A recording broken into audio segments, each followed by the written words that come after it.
À tous, bienvenue à cette webconférence TEPOS en action, réalisée en partenariat entre Leclerc, le réseau pour la transition énergétique et la Banque des territoires et son service d'ingénierie territoriale que je représente aujourd'hui. Nous allons aborder aujourd'hui la thématique de la rénovation du patrimoine public qui constitue, on le sait, un levier de sobriété pour à la fois réduire les consommations d'énergie et diminuer les émissions de gaz à effet de serre sur un territoire.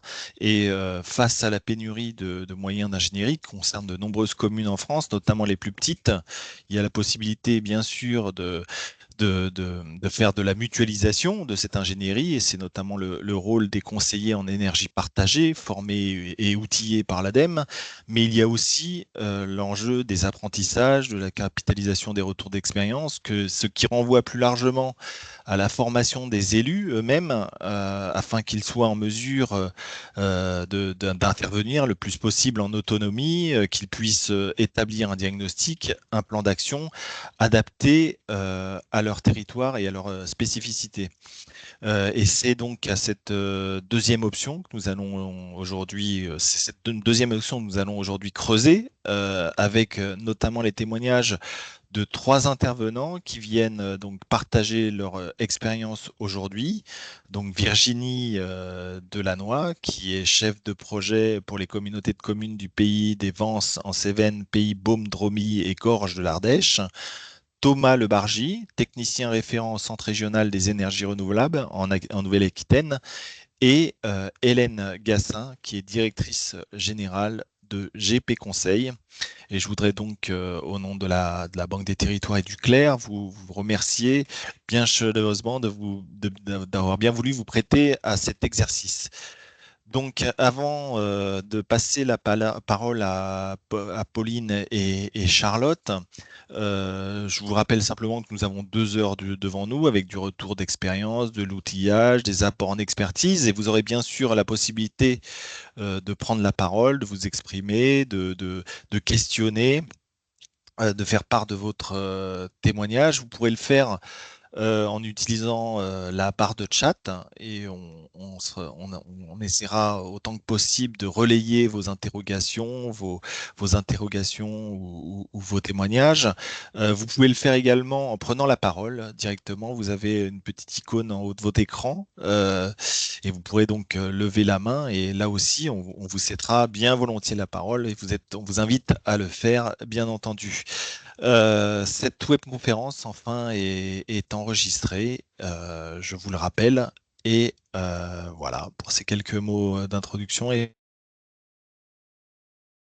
je laisse entre les mains de Pauline et Charlotte pour démarrer, rentrer plein pied dans cette webconférence. Merci Sylvain. Bonjour à toutes et à tous. Moi, juste avant de démarrer, un tout petit mot sur le réseau des territoires à énergie positive qui est animé donc, par le réseau Clair.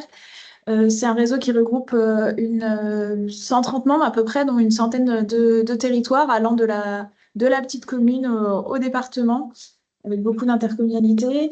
Et la petite actu, c'est que les inscriptions sont ouvertes pour les rencontres nationales TEPOS qui auront lieu du 2 au 4 octobre à Los Angeles. Donc, je vous invite à aller consulter le programme sur rencontre au pluriel-tepos.fr. Voilà, et sans plus tarder, je laisse la parole à Pauline pour lancer le contenu. Merci Charlotte. Alors, on va passer la parole à Thomas. Et je vais aller chercher sa slide un peu plus loin dans la présentation, puisque Virginie nous rejoindra quand elle aura réglé ses problèmes de micro. Voilà. Donc, la parole côté CRER avec l'intervention de Thomas Lebargy, qui est technicien au Centre régional des énergies renouvelables, euh, qui est situé à l'ouest de la France et qui est accompagné de Madame Noël, qui viendra témoigner aussi à l'issue de cette présentation de la manière dont elle a bénéficié, expérimenté de la solution. Donc, Thomas, je te laisse la parole et puis Très bien. tu m'indiques lorsque tu veux que je passe d'une slide à l'autre. Ça marche, très bien, c'est bon pour nous. Alors, on peut passer à la slide suivante alors. Très bien. Donc, Hop. Thomas Lebargy, donc je travaille au CRER. Donc, le CRER, ça s'écrit quasiment comme le CLER. Donc, ça veut dire Centre régional des énergies renouvelables. Donc, aujourd'hui, je vais vous présenter la mission AMEC, assistance à la maîtrise de l'énergie dans les collectivités. En moins de 30 secondes, le CRER, hein, c'est une structure associative d'environ 20 à 25 salariés disposés sur 3 sites. Là où on est aujourd'hui à Niort, un à La Rochelle et un à Limoges. Nos actions, c'est sur la partie bâtiment. Donc, on a un pôle lié au bâtiment, un pôle lié au photovoltaïque et un pôle lié à la chaleur renouvelable. Donc, nos actions, c'est à la fois du conseil, des études, des AMO, des expertises et on fait aussi de la formation RGE, entre autres. Donc, je suis accompagné de Madame Noël, qui est secrétaire de mairie sur la commune de Soudan. Donc, pour ceux qui ne connaissent pas la petite commune de Soudan, qui est dans le 79, vous verrez ce soir sur M6, ils sont dans le concours du meilleur boulanger de France. Donc, cette petite info. J'ai eu ça comme information, on a eu des chocolatines ce matin. Donc, pour entrer dans le concret, c'est quoi l'AMEC? Donc, je veux bien que tu avances d'une diapo. Ouais, je cherche. Ok, merci. Donc, on est arrivé d'un constat que peut-être que vous faites aussi sur vos territoires.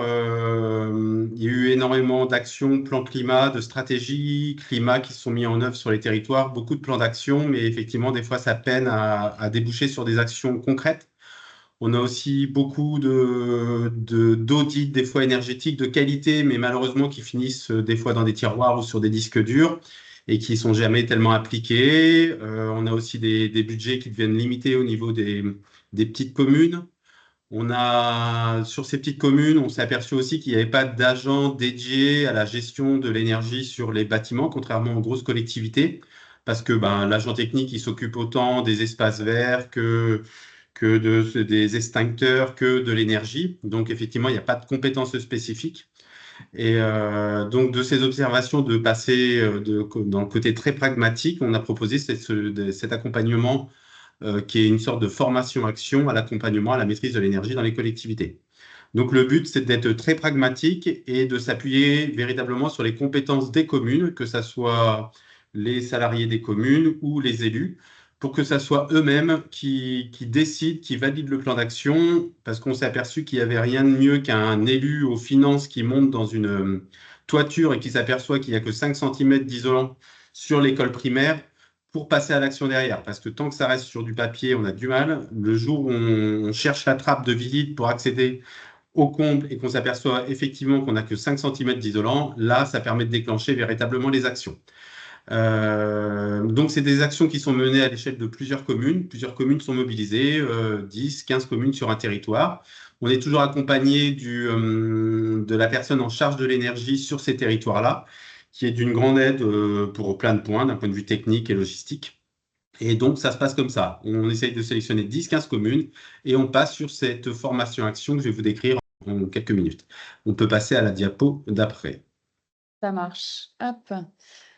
Et donc, est-ce que tu peux nous en dire un peu plus, Thomas, sur en quoi consiste concrètement la solution pour les communes et aussi quels sont les moyens mis en œuvre, que ce soit financiers, humains, outils, etc., pour aboutir à l'objectif que tu viens de nous décrire? Donc, ça va être un peu à l'image, je pense, que ce que fait l'Ardèche, c'est ça, le territoire qui va être décrit tout à l'heure. On est parti sur une formation-action, c'est-à-dire une formation où... Donc, l'objectif du programme, c'est quand même d'atteindre 30% d'économie d'énergie, donc qui correspond aux objectifs du décret tertiaire, et de passer par une formation qui va durer 4-5 jours, et après un tutorat. Par contre, le préalable, et je pense que c'est peut-être la chose la plus importante de ce que je vais vous dire ce matin, c'est le choix du fameux binôme qui va suivre cette formation. Donc, ce binôme, il va être essentiel parce qu'il va être là pendant 2 ou 3 ans pour suivre les actions. Et ce choix de ce binôme, il est primordial. On aurait tendance peut-être à s'orienter tout de suite vers le responsable des services techniques ou l'élu en charge de la voirie et des bâtiments, etc. Et on s'aperçoit que d'un point de vue stratégique, et c'est pour ça aussi que j'ai dit à Madame Noël de venir aujourd'hui, on s'aperçoit qu'il y a des fois peut-être des personnes qui connaissent très bien leur territoire parce qu'ils sont là depuis longtemps dans leur mairie, qui ont d'autres compétences qui sont complètement complémentaires des actions qui vont être mises en œuvre. Donc, en plus du technique, ils ont ces aspects financiers, mobilisation des aides. Donc, ce choix de binôme, il ne doit pas se faire obligatoirement vers des gens qui s'y connaissent en technique, vers le technicien, le responsable du service technique. De toute façon, il donnera quand même son avis.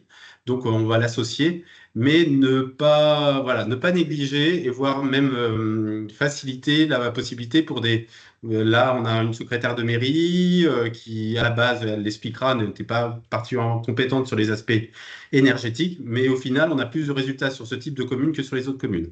Donc, choix d'un binôme performance, ça c'est primordial. Donc, formation de 4-5 jours sur l'ensemble des actes, des leviers que vous connaissez. Hein. Donc, nous, l'avantage au CRER, c'est qu'on a une diversité de compétences. On a des spécialistes du solaire thermique, des pompes à chaleur, du photovoltaïque, de la rénovation thermique de bâtiments. Et donc, avec des formations qui durent 4 à 5 jours, on fait des cours sur l'optimisation des abonnements tarifaires, sur du matériel hydroéconome. Et ça permet d'aborder toutes les solutions de manière très concrète et qui permet au binôme de repartir avec une petite feuille d'autodiagnostic par la suite pour pouvoir autodiagnostiquer la salle des fêtes, l'école primaire, etc., quand ils reviennent sur leur commune. Le tutorat, à quoi il va consister? C'est que nous, après que ce diagnostic soit fait, on va passer rapidement sur les communes pour bien valider avec le binôme les actions retenues via notre expertise. Et derrière, on va donc présenter ces actions lors d'un conseil municipal. Et souvent, c'est à l'aide du binôme qu'on présente conjointement les actions.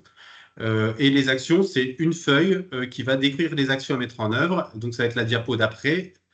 On peut passer la diapo d'après, s'il te plaît, Pauline. Donc, la diapo d'après, c'est uniquement l'ensemble des points que l'on va regarder. Hein. Je vous dis, on regarde autant l'isolation que le potentiel ENR. On va regarder même l'éclairage public. Hein. On va regarder les abonnements au niveau puissance souscrite des éclairages publics, les périodes de fonctionnement. Donc, on va vraiment tout lister. Et donc, la diapo d'après, ce qui va nous aboutir à une fiche action avec les investissements, les gains sur la durée de fonctionnement du matériel, les économies de CO2. Et ces fiches-là vont pouvoir aussi nous servir de fiches fond vert si les travaux atteignent 40% d'économie d'énergie. Donc, c'est ces feuilles qui sont présentées en conseil municipal. Donc, voilà, ça reste une feuille par bâtiment et aux élus après de se positionner sur oui, non, est-ce qu'ils vont faire les travaux. Donc, je vous avoue que, comme dans tout projet, nous, ça fait 4 territoires que l'on suit aujourd'hui. Il y a une diversité en termes de résultats en fonction des territoires, de la motivation des binômes, du travail que nous aussi on fait en interne. Donc, voilà. Mais en général, ça marche assez bien. Et bien sûr, je vous ai fait venir Madame Noël qui, bien sûr, c'est une commune où ça a bien fonctionné. Mais on a d'autres témoignages qui vont dans ce sens-là. Juste les freins et les leviers, c'est la diapo d'après. Donc, les freins à la démarche, ça peut être la durée, ça dure 2 à 3 ans. Des fois, il peut y avoir du changement d'élu, du changement de technicien, donc il faut vraiment en avoir conscience, d'où l'intérêt de prendre quelqu'un qui est déjà bien implanté parce qu'on peut parier qu'il sera là dans les 5 ans à venir. Au niveau de la compétence spécifique en interne, donc là, c'est dans le pôle chaleur renouvelable du CRER qu'on sélectionne des personnes pour accompagner les communes. Donc, effectivement, ça demande des compétences assez diversifiées, autant sur les abonnements électriques que le photovoltaïque, que la chaleur, etc. Donc, il faut avoir cette compétence-là en interne, ce n'est pas tout le temps évident. Un point où là, où on doit s'améliorer, c'est qu'on peut avoir aussi des concurrences possibles avec d'autres acteurs du territoire. Donc, il faut vraiment, et là, on le fera peut-être mieux les fois prochaines, c'est de mieux associer les autres partenaires que peuvent être les syndicats d'énergie, que sont les départements, pour que les élus derrière, ils voient beaucoup plus clair en termes d'aide, d'accompagnement, pour pas qu'il y ait de confusion. Donc, c'est quelque chose que nous, on essaiera de faire mieux les prochaines fois. Bien tenir compte du budget limité des communes, d'où l'intérêt d'aller chercher des aides et d'avoir des personnes compétentes pour aller chercher ces aides-là. Et on a aussi des incertitudes. Je l'ai mis là sur le devenir de certains bâtiments. Vous n'êtes pas aussi dans vos communes. On a toujours la problématique de l'école qui va fermer ou pas dans les 2 ans à venir. Est-ce qu'on engage des travaux? Les leviers, nous, on a l'avantage en interne, comme je vous ai dit, d'être capable de faire des diagnostics de l'existant, de conduire des études solaires photovoltaïques, etc. Donc, on a un peu tout le panel qui permet d'accompagner jusqu'à des projets très ambitieux. Les leviers, c'est vraiment l'intérêt de mobiliser l'agent, le correspondant local d'énergie sur la CDC ou sur la CDA, qui est vraiment d'une aide précieuse. Et nous, on a toujours eu cette chance-là. Bien connaître les dispositifs financiers et réglementaires qui sont des fois vraiment opportuns. Le fonds vert, voilà, c'est assez récent, mais il a fallu vraiment se mobiliser rapidement là-dessus. J'ai mis en levier, il faut absolument trouver cette complémentarité avec les autres acteurs de territoire et aussi ne pas hésiter à ressortir les vieux diagnostics qui avaient été faits il y a 2-3 ans, parce que souvent les bureaux d'études ont fait un travail de qualité et pas hésiter à ressortir ce qui avait été fait. Donc voilà, j'ai encore une diapo pour dire que notre mission AMEC, on a plein de témoignages qui vont dans le bon sens, c'est bien, ça marche bien, etc. Donc effectivement, aujourd'hui, on a un très bon retour de ces missions-là. Certaines communes vont un peu moins vite les unes que les autres, mais voilà, nous, notre point d'amélioration, c'est une meilleure concertation avec les autres acteurs au préalable. Voilà, j'en ai fini. Ok, merci Thomas. L'idée aujourd'hui, c'est du coup d'avoir un témoignage vivant grâce à Madame Noël qui a bien voulu se mobiliser et participer ce matin. Je laisse la parole, Charlotte. Bonjour, Madame Noël. On aurait voulu savoir comment vous avez accueilli cette démarche et quelles notions vous aviez au départ de ces travaux de rénovation énergétique. Oui, donc bonjour. Donc, je suis secrétaire de mairie depuis 90 dans la commune de Soudan, une petite commune de 450 habitants.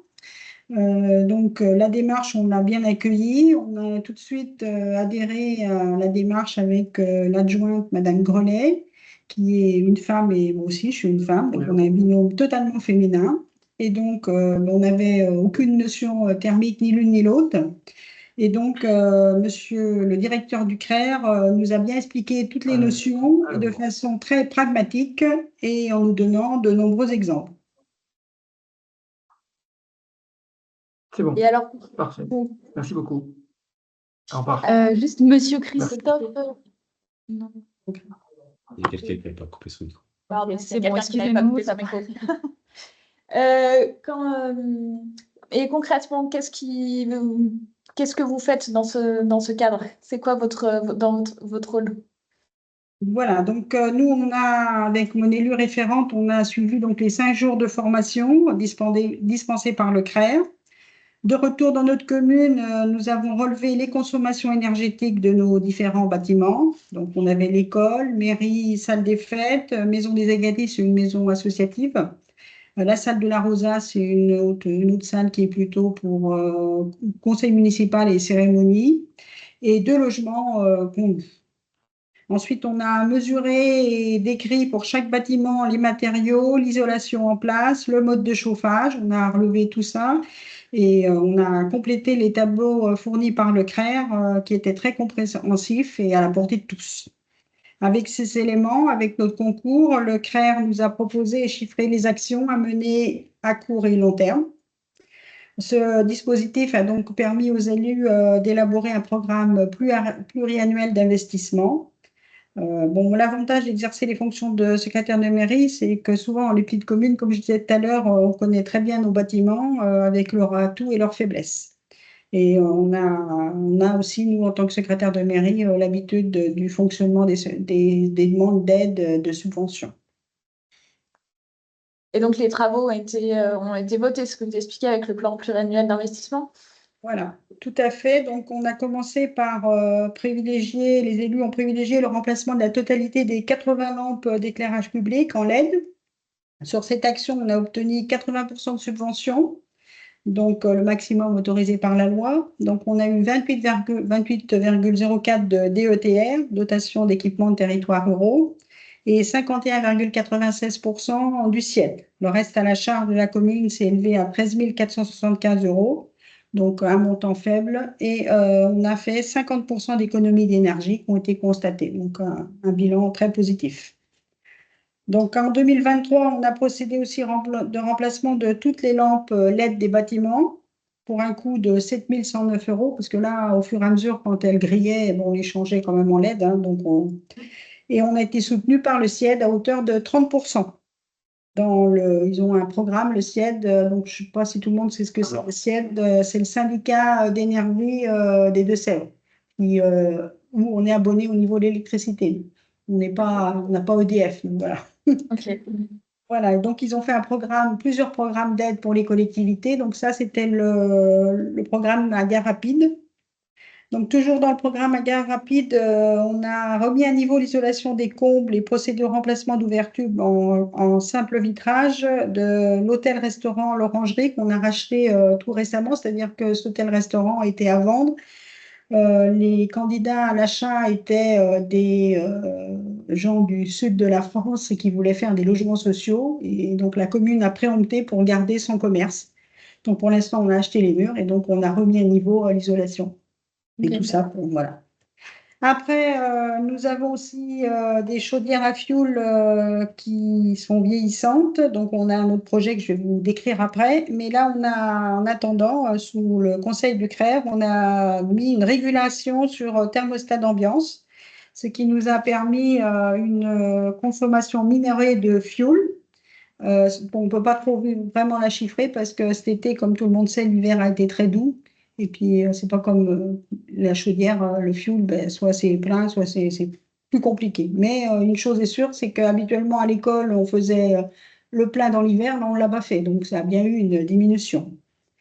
Donc après, notre gros projet, c'est le projet de chaufferie à bois déchiqueté, donc qui va remplacer les deux chaudières, voire même les troisièmes, parce qu'en cours de route du projet, on a racheté, comme je vous disais, l'hôtel-restaurant, qui se trouve tout dans le même secteur, mairie, salle des fêtes, école. Donc on va mettre une grosse chaudière à bois déchiqueté au milieu, avec un réseau de chaleur. Donc, on a eu aussi 80% de subventions pour ça, donc de la DETR, toujours du CIED et du Fonds chaleur de l'ADEME via le département des Deux-Sèvres. Donc, ce projet, à ce jour, il est en mode de consultation des entreprises pour un démarrage des travaux à la mi-août. Donc, notre particularité, c'est que sur la commune, on a 500 hectares de bois, dont 50 hectares, la commune est propriétaire de 50 hectares de bois suite à un don d'une personne qui voulait que ça reste dans le giron de la commune, ces 50 hectares de bois, que ça ne soit pas déchiqueté, on va dire, en plusieurs propriétaires. Et donc, on va utiliser notre bois pour alimenter notre chaudière. Donc, on a commencé à couper et broyer en mars dernier 1,5 hectare de bois qui vont être utilisés dès que la mise en service de cette nouvelle installation. Et le dernier projet en cours qu'on a concernant l'isolation de l'école, l'isolation extérieure, une école qui a été faite dans les années 60, donc on a bien isolé le plafond, là, enfin, les combles, voilà. Mais reste à faire l'isolation extérieure. Et là, on a un gros problème, surtout pour les communes qui sont dans les secteurs ABF. Je pense que tout le monde connaît un peu le problème. Enfin, en tout cas, nous, en Deux-Sèvres, c'est le cas. Donc, on voulait mettre ce qu'on appelle un bardage cédral avec une isolation laine de bois. Et donc, on a eu un avis défavorable de l'ABF qui vient nous voir le 5 juillet, en sachant qu'à 20 mètres de l'autre côté, elle l'avait autorisé il y a quelques années. Donc, c'est quand même un frein à l'isolation et à ces problèmes de rénovation énergétique, l'ABF, et c'est comme le solaire, parce que nous, on a des bâtiments qu'on aurait bien mis du solaire, on sait très bien que c'est un refus pour l'instant, donc on laisse couler. Voilà, j'espère que mon témoignage aura servi à plusieurs communes petites. Merci beaucoup. J'avais juste une toute dernière question. Est-ce que c'était des projets qui avaient déjà été envisagés? Enfin, en fait, est-ce que vous partiez d'où vous partiez initialement sur ces... On partait avec l'adjointe, c'est quelqu'un qui aime bien, au niveau budgétaire, est très rigoureuse et qui disait il faudrait peut-être faire quelques économies quand même, quoi. Donc après, on va dire que la Mecque, c'était le bon moment, puisqu'après on est parti et comme on était toutes les deux très disponibles sur ce projet-là, on a bien avancé, quoi. Et puis on est tombé aussi, moi j'ai un peu, avec mon expérience des années, je dis que quand il y a des subventions pour faire quelque chose, c'est le moment de le faire parce que ça dure pas. Voilà. C'est bien vu. Bravo à vous. Merci pour votre témoignage. Oui, merci pour ce témoignage. Est-ce que le retour d'expérience sur la MEC, sur la commune de Sedan, ça appelle à des interrogations, des questions que vous voudriez poser à Thomas ou à Madame Noël? Est-ce que dans le chat, il y a eu Oui, des il y a une interrogations? question Ça marche. qui nous demande si, quand on parle d'une petite commune, est-ce qu'il y a un seuil d'habitants pour définir la petite commune qui peut bénéficier de cette démarche? Est-ce que vous avez testé cette démarche sur des communes plus grandes? Ah, Thomas, tu as les infos? Oui, on a réalisé cette démarche pour des communes plus grandes, mais vraiment cet outil-là, il était fait pour justement ces communes qui n'ont pas de compétences en interne pour avancer de manière pragmatique sur ces actions-là. Mais oui, on peut faire ça sur des communes plus grandes, mais normalement, ils ont les compétences pour le faire. Mais bien sûr, on peut le faire, mais on ne va pas le faire non plus sur des communes énormes, quoi. Mais c'était vraiment pour répondre à ce besoin de patrimoine communal sur ces petites communes, mais rien n'empêche de l'étendre, oui. Et au final, avec une personne au CRER, combien de communes vous arrivez à accompagner? Ah ben, plusieurs, ça dépend. On a différentes missions, mais ça, c'est vrai que c'est du temps qui est mobilisé pour la formation. Donc, on mobilise plein d'agents différents lors de la formation pour faire des interventions. Et après, il y a un des techniciens du CRER qui est mobilisé sur chaque opération AMEC sur les territoires. Et là, c'est 15-20 jours de travail environ par an pour gérer ça, quoi. Mais sachant que la grosse partie du boulot, normalement, elle est faite par les techniciens, par l'élu et son binôme, quoi. Ça, c'est voilà, le but, hein, c'est qu'on ne fasse pas tout le boulot, c'est que le boulot soit fait préalablement. Et il y a des communes, je vous avoue, on est arrivé, il n'y avait pas grand-chose qui était fait. Hmm. Alors, on a une question de Léo qui nous demande sur le. Alors, j'imagine que c'est le financement de la MEC. Est-ce qu'il se fait à l'échelle EPCI ou des communes directement engagées dans la démarche? Par exemple, si 50% des communes de l'EPCI souhaitent s'y engager, est-ce que l'EPCI soutient? Il me semble que oui, mais j'ai pas de réponse formalisée là-dessus parce que je pense qu'on n'a pas procédé de la même façon sur toutes les communes. Vous avez peut-être une réponse, madame? On vous entend pas? Ouais. Allez-y, pardon. Je disais qu'au niveau de nous, on était au niveau de la communauté de communes au Val-de-Sèvres. Donc, c'est le PCI qui a financé, il avait répondu à un appel à projet. Et sur toutes les collectivités, donc sur 18 communes, il n'y a qu'une commune qui n'a pas souhaité adhérer à ce système. Tout le monde est parti, et dont Saint-Mexan-l'École, qui a, je ne sais pas trop, mais qui a beaucoup de bâtiments et beaucoup d'habitants par rapport à nous. Voilà. Et la plus petite commune c'est Avon, qui a peut-être 50 habitants. Ok. François nous demande si c'est possible en tant que CEP d'être formé à la méthode pour accompagner les mairies en direct. Est-ce que vous pensez que c'est... Ouais, il faut qu'il nous passe un petit coup de fil. Il est où l'interlocuteur? Excusez-moi. Ah ben, je sais pas qui peut nous le dire dans le chat. Bah oui, oui, sur le principe, mais il faut trouver une formation où on puisse former plusieurs personnes en même temps. Si c'est seulement pour lui, non, ça va être compliqué ou ça va être très cher. En tout cas, nous, on envisage au clair de valoriser les deux retours d'expérience, enfin, les retours d'expérience qu'on vous présente aujourd'hui sous une publication au format Agir, voilà, pour vraiment vous donner des clés de mise en œuvre sur vos territoires. S'il n'y a pas d'autres questions, je vous propose qu'on enchaîne avec Virginie, si vous avez retrouvé la parole. Oui, Vous m'entendez? Oui, on t'entend très bien, parfait. super. Voilà, j'ai Alors, changé d'ordinateur en fait. Je pense qu'il y a un problème sur le micro sur le premier ordinateur. ça marche. Alors, je vais revenir un peu plus tôt dans la présentation. Hop. donc, Thomas, Léo est à La Rochelle.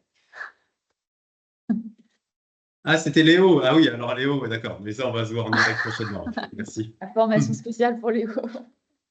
Alors, eh bien, Virginie, on va te donner la parole pour que tu nous présentes l'expérimentation, la solution que vous avez expérimentée du côté TEPOS Sud-Ardèche. Et puis, de la même façon, tu es venue accompagnée d'une témoin, donc Madame Margoton, qui prendra la parole à la fin de ta présentation pour présenter son retour d'expérience. On pourra aussi venir questionner. Je t'invite à m'indiquer comme Thomas lorsque tu voudras que je passe à la slide suivante. Et Ok, à toi, les studios. ok, très bien. Eh bien, donc, merci à tous et merci pour cette invitation de nous permettre de partager un peu cette expérience. Alors, du coup, slide suivante. Voilà, je vais vous présenter en fait tout d'abord le TEPOS Sud-Ardèche. Donc, c'est un TEPOS qui regroupe 3 communautés de communes, dont au total 54 communes. On est sur un territoire en fait d'à peu près 1000 km², donc on peut voir le département de l'Ardèche et donc la zone en bas qui correspond à la surface en fait, qui est couverte par le TEPOS. Et ça représente environ 35 000 habitants, parce qu'on est vraiment sur des territoires ruraux. Alors, en introduction, je souhaitais préciser que la démarche TEPOS a été accompagnée par un AMO par mégawatt qui a mis en place une animation qui s'appelle Destination TEPOS et qui a permis aux élus du territoire de discuter entre eux et de définir des objectifs. Et en fait, quand j'ai pris mon poste, j'avais une liste de 28 actions et un rapport stratégique. Et en fait, c'est important, lorsqu'on démarre ce type de processus, d'avoir un état des lieux et des objectifs déjà précis parce que ça permet, en fait, quand on déploie les projets, de s'appuyer sur des objectifs qui ont déjà une légitimité. Et là, en l'occurrence, l'action que je vais vous présenter, elle correspond à l'action numéro 9 des 28 actions, qui était de rénover un bâtiment public en BBC par commune d'ici 2030. Voilà. Du coup, suivant. Voilà. Alors, la question en fait qui nous était posée, c'était d'où on part en fait, quelle est la problématique. Voilà, j'ai anticipé un peu la question du coup. Alors, en fait, cet objectif de rénover un bâtiment BBC par commune n'était pas simple puisque, en fait, avec 54 communes et 3 communautés de communes, on savait qu'on était autour de entre 300 et 500 bâtiments probablement. Donc, on s'est dit comment on va faire pour avoir un inventaire sur un nombre aussi grand de bâtiments. Alors, la première option qui s'est présentée à nous, c'était de réaliser un schéma directeur immobilier énergétique, donc un SDIE. Sauf qu'on est sur des territoires ruraux et nos 3 communautés de communes ont des ressources qui sont réellement limitées. Et le coût pour mettre en place un SDIE sur un nombre de bâtiments aussi important était vraiment très élevé. Donc ça a été le premier frein qui s'est présenté. Le deuxième frein, c'était aussi un frein de coordination politique, c'est-à-dire que comme on est sur 3 Comcom, il faut que chacune des communautés de communes décide simultanément de partir dans un SDIE. Donc c'était assez compliqué. Et puis aussi, le troisième point, c'est qu'on était contraint, pour ceux qui s'en rappellent, en fait, en 2022, on avait l'AMI acté qui était une fin de période C2E, et donc on devait, si on partait dans cette AMI de SDIE, démarrer le projet, trouver un bureau d'études qui puisse faire ce SDIE, et on devait avoir le résultat et les factures pour fin 2023. Donc au niveau timing, c'était pas réaliste en fait. Donc on s'est dit, ok, là on est vraiment contraint parce que les programmes qui existent sont intéressants mais correspondent pas vraiment à nos contraintes. Donc on a réfléchi et on s'est dit, et si on innovait avec quelque chose d'un peu différent, où on accompagne les élus, on accompagne les communes à réaliser eux-mêmes un diagnostic de leur parc immobilier, ce qui leur permettrait en fait de prendre en main plus facilement les problématiques énergétiques de leur commune. Donc c'est effectivement un peu le même constat, je pense, que la présentation qu'on a eue avant, c'est de se dire, et si on outillait les communes pour prendre en main leurs projets. Donc là, l'idée, c'était de créer un réseau d'élus qui soit référent à la transition énergétique. Donc l'idée, c'était de piloter soi-même un accompagnement que l'on mettrait à disposition de ces élus qui iraient dans la direction d'un SDIE, mais internalisé, et qu'on mobilise collectivement en fait, le territoire à travers ce réseau d'élus et que l'on forme aux enjeux de la transition énergétique en leur apportant des outils. Et donc là, avec cette innovation, au niveau du coût, ça coûtait rien du tout, à part un stagiaire, mais voilà, il n'y avait pas d'investissement vraiment à faire pour le territoire. Au niveau de la coordination politique, en discutant avec le comité de pilotage, on s'est dit, on va proposer, enfin un courrier a été envoyé aux 54 communes pour dire aux communes, inscrivez 1 ou 2 élus référents de votre commune dans notre réseau. Et du coup, on va leur proposer pendant 9 mois un programme avec des modules de formation-action. Voilà, donc je précise sur la slide suivante. Si vous voulez me couper pour poser les questions, n'hésitez pas, hein. Je suis ouverte au... Ça marche, Dauphine. Bah ouais, est-ce que tu peux nous dire, du coup, comment vous avez concrètement formé ce réseau d'élus? À quel rythme tu les as réunis pour leur apporter quel contenu? Quelle est la méthode, en fait, dans le temps que vous avez mis en œuvre et les moyens que ça a mobilisés de ton côté? Ok. Alors sur cette méthodologie, on a essayé de proposer quelque chose qui soit très clair et très structuré pour permettre aux élus d'avoir une visibilité, de savoir quand est-ce que ça démarre et quand est-ce que ça t'arrête et quelle est la charge de travail entre guillemets. Donc là, sur cette slide, on voit la stratégie la stratégie de mise en œuvre vers cet objectif de un bâtiment BBC par commune. La première étape, donc, c'était de rencontrer les élus et de créer un réseau. Donc, on voit un courrier auprès des communes et une fiche de mission. Et cette deuxième étape, c'est l'inventaire des bâtiments. Donc, moi, je vais présenter vraiment cette phase d'inventaire. Donc, on a commencé en janvier dernier, en janvier 2023 jusqu'à octobre. L'objectif qui était clairement indiqué aux élus, c'était qu'on réalise un inventaire de leurs bâtiments. La méthode, c'était de mettre en œuvre 4 modules thématiques. Et dans chaque module, donc chaque module était fait 3 fois puisqu'on a 3 communautés de communes. Dans chaque module, on avait à la fois un temps de rencontre des élus tous ensemble en soirée, donc une sorte de plénière, entre guillemets, et ensuite des ateliers en sous-groupe, plusieurs ateliers en sous-groupe, pour pratiquer en fait sur les outils qu'on mettait à disposition. Et donc en termes de livrables, c'est-à-dire les documents qu'on a créés, c'est un fichier d'inventaire. Donc chaque commune avait son propre fichier, en fait, avait son propre dossier. Chaque commune avait son propre dossier, et dans chaque dossier, il y avait un document avec un inventaire, et ensuite un document par bâtiment. Donc l'inventaire de tous les bâtiments de la commune, et ensuite à côté un fichier par bâtiment, et donc on copiait le fichier par bâtiment, on le renommait, et là on remplissait les différents onglets.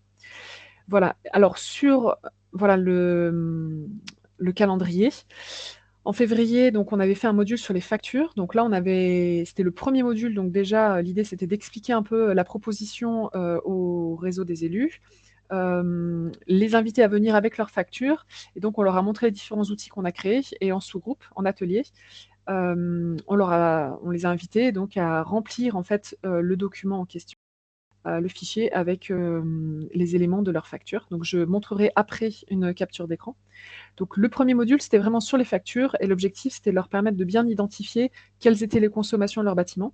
Et ça leur a permis aussi de s'apercevoir que assez fréquemment, il y avait des erreurs dans les facturations. Le deuxième module, c'était enveloppe et système. Donc là, clairement, c'était en fait un cours de thermique du bâtiment. Voilà, tout simplement, on a vraiment fait un vrai cours. On a expliqué qu'est-ce que c'était que l'isolation, un projet de rénovation basse consommation, la différence avec les niveaux de performance classiques qui sont mis en œuvre, et puis les différents types d'isolants, par l'intérieur, par l'extérieur, les différentes problématiques. Et donc, ça a permis de créer du débat, et en même temps de permettre aux élus de bien comprendre le niveau d'ambition qui est de faire un bâtiment basse consommation. Donc ça a plutôt bien marché, même si on avait une petite crainte parce que ça reste technique, mais quand on explique les choses, l'essentiel de manière assez simple, ça reste aussi abordable. Ensuite, en juin-juillet, donc moi j'avais un collègue, en fait, on a vraiment travaillé en binôme. Le stagiaire qui était en alternance était un peu l'interlocuteur des élus. Donc il s'est déplacé sur les communes, il a fait des rendez-vous individuels qui permettaient de faire le point sur l'étape 1 et 2, les factures et l'enveloppe. Et puis en septembre, on a fait un module sur les aides financières, et après un module sur le photovoltaïque et le thermique. Voilà. Et donc dans les slides suivantes, on a des captures d'écran. Donc on a ici une capture d'un exemple de fichier par bâtiment. Donc ça, c'est le premier onglet facture. Et donc vous voyez en jaune, les personnes remplissaient les informations de consommation des différents mois et la facture, le montant de la facture. Et donc automatiquement, ça crée un graphique qui leur permettait de voir sur plusieurs années quelle avait été l'évolution du coût et de la consommation. Et c'est vrai que le fait d'écrire soi-même dans le fichier et d'éplucher soi-même les factures, déjà on est sûr d'être sur des données réelles, puisque c'est pas des remontées de data, c'est vraiment les factures que la commune a payées. Et ça leur permet vraiment de réaliser concrètement et de voir s'il y a des erreurs, quoi. Et l'autre capture d'écran, c'est l'outil de fiche par bâtiment. Donc c'était le deuxième onglet sur l'enveloppe. Et donc on peut voir dans la colonne de gauche qu'on avait, par exemple, pour la toiture, la personne indiquait le type de toiture. Donc par exemple, comble perdu, disait on n'a pas d'isolant. Donc on avait tout de suite un code couleur qui s'affiche. Et après, sur les plans, on arrive à trouver la surface. Donc en fait, la colonne de gauche, elle permet de voir avec des codes couleurs très rapidement quels sont les points qui sont problématiques. Et sur la colonne de droite, on pouvait proposer un type de travaux, par exemple du soufflage. La surface était copiée automatiquement, et donc ça nous donne un ratio de prix, fourchette haute, fourchette basse, du prix des travaux. Et donc là, de manière très rapide, on avait grosso modo les enveloppes de prix pour le projet. Alors, je fais un petit focus là-dessus. Moi, j'ai eu un retour d'un élu là, il y a quelques jours qui m'a rappelé et qui me disait, quand ils ont présenté en fait cet élément au conseil municipal, et ben, ça a fait peur aux autres élus parce qu'ils ont vu un montant assez important. En l'occurrence, pour l'autre bâtiment, c'était en 80 000 à 114 000. Et donc, tout de suite, les élus, ils ont un peu pris peur. Et en fait, ce qui est très important, c'est non, c'est pas de montrer des chiffres comme ça, mais c'est vraiment de les insérer dans une explication globale. Parce que sinon, ça peut être contre-productif et ça peut braquer les gens et en fait, ils mettent le dossier dans un placard et c'est fini, quoi. Donc, c'est très important la question de l'accompagnement et des outils, des éléments techniques. Ok, ouais, merci pour ce point de vigilance et ouais, merci de nous avoir montré concrètement en fait à quoi ressemblait la solution, ce à quoi avaient contribué les élus à remplir, le résultat qui en sortait. Est-ce que tu peux nous dire un petit peu, avec le retour d'expérience que vous avez aujourd'hui, quels sont les résultats à la fois qualitatifs et puis quantitatifs aussi que vous avez pu observer à la suite de ces 5 modules? Mmh. Alors sur les résultats, qualitatifs, en fait, on a été très agréablement surpris de voir que ça prenait vraiment dans les communes. Je pense que comme notre proposition a été très claire, les gens savaient à quoi ils s'engageaient. Ils avaient quand même un peu des petites, tout le monde n'était pas il y avait des questionnements, mais globalement, là, on peut voir sur le graphique à gauche qu'on a entre 45 et 70 des communes qui étaient représentées par un ou plusieurs élus référents à chacun des modules. Donc on a un taux de participation, vraiment important et au total, on a 80 des communes qui ont intégré la démarche. Et après sur le nombre d'élus référencés, donc on a 94 élus qui sont référencés comme, référents transition, sachant que souvent c'était des binômes et on a 21 élus qui étaient totalement inactifs, mais on avait parfois l'autre personne qui prenait le relais et au total, on a eu 40 plus 35 élus qui étaient soit actifs, soit très actifs. Du coup, ça représente 75 personnes qui se sont vraiment emparées du dispositif et qui ont vraiment, travaillé, au projet. Donc Ok. ça a été vraiment une réussite au niveau qualitatif et après au niveau quantitatif, c'est-à-dire au niveau des résultats qu'on a obtenus, on peut voir sur le graphique, de gauche que, sur la totalité des communes, on en a la moitié, donc 50 donc c'est-à-dire 27, qui ont, fait tout ce travail et qui ont identifié qu'ils avaient un bâtiment, qu'il faudrait rénover, un ou plusieurs bâtiments à rénover sur la commune. Et puis ensuite, on voit le chiffre 8, c'est 8 communes qui ont identifié qu'elles n'avaient pas de bâtiment. Elles ont fait le travail, mais elles ont dit, bah, en fait, nos bâtiments, ils sont trop récents, c'est pas intéressant. Par contre, on sait que ces communes, on peut les orienter vers du photovoltaïque. Et après, on a 8 communes qui étaient un peu à la traîne et qui, elles, n'avons pas eu le temps, en fait, de finir tout le processus à la fin de la période qui leur avait été proposée. Et donc, au total, on a obtenu 41 bâtiments qui ont été fléchés pour faire une rénovation basse consommation. Voilà, et là, on a la liste des bâtiments en question. Bah, bravo pour le succès de cette démarche. Peut-être que tu peux nous faire une petite synthèse en conclusion de ce qu'il faut retenir, de ce qui a bien marché et de ce qu'il faut éviter, de l'expérience là que vous avez. Mmh. Alors, effectivement, sur cette slide, ce qu'on a essayé de résumer, c'est le positionnement du TEPOS. C'est très important, en fait, de bien comprendre, quelle a été la posture d'accompagnement qu'on a proposée aux élus. Alors déjà, quand on a proposé de créer un réseau d'élus référents, on leur a envoyé donc un courrier aux communes, mais aussi une fiche de mission. Et les 3 points qui ressortaient dans cette fiche de mission, c'était que si les élus voulaient être référents transition, eh ben, ils s'engageaient à se former. Donc on leur proposait, on mettait à disposition les formations. Ils s'engageaient à essayer de mettre en œuvre des actions et puis ils avaient aussi un rôle d'être identifiés, et d'être notre interlocuteur de la commune pour réussir à les accompagner. Après, on avait le binôme, donc c'était moi-même et mon collègue qui était chargé de mission et qui avait un rôle qui pourrait être comparable quand même à économe de flux. Donc pour mon rôle à moi, c'était vraiment de faire la coordination du réseau, de travailler la stratégie, avec, la gouvernance du TEPOS, donc le comité de pilotage, le comité technique et nos partenaires, et puis créer les modules d'animation puisque en fait les modules, ce qu'il faut vraiment bien noter, c'est que c'était pas des modules descendants. C'est-à-dire qu'en fait, on a vraiment utilisé des techniques d'intelligence collective avec, voilà, il y a plein de petits noms, en fait, pour différents types d'animations, d'intelligence collective, mais en fait, on faisait des Word Café pour certains modules, on faisait, toutes les personnes étaient regroupées en cercle, ou alors, j'ai fait des modules où, pour activer la discussion entre les élus, et ben, on posait une question, ils réfléchissaient, puis ensuite on les mettait par 3 et en fait, ils parlaient entre eux et tout ça, en fait, c'est, des techniques d'intelligence collective qui permettent de créer une dynamique de groupe et en plus de créer la dynamique de groupe, en parallèle, on apporte des contenus techniques, que les élus vont pouvoir s'approprier et travailler avec ces élus. Donc c'est vraiment ça la recette, quoi. C'est à la fois de l'intelligence collective dans la manière d'accompagner les élus et en même temps, un chargé de bâtiment ou un économe de flux qui, lui, va vraiment avoir ce rôle de créer, en fait, le fichier, le fichier, en fait, d'inventaire et de créer, des fiches spécifiques où, on va remplir telle case, ça va créer, telle, information qui va remonter dans le fichier, général et cetera et cetera. Et puis le contenu des formations, on se l'est vraiment partagé. Moi, j'avais fait, par exemple, la formation thermique du bâtiment, c'est moi qui l'ai fait, parce que j'ai des bases techniques sur ce sujet-là. Par contre, la formation sur le photovoltaïque, j'ai laissé mon collègue parce que lui, il connaissait très bien ce sujet-là. Donc en fait, on s'est vraiment, réparti le contenu des formations, mais par contre le rôle, un peu séparé, sur, stratégie et coopération ainsi que, accompagnement, individuel des communes.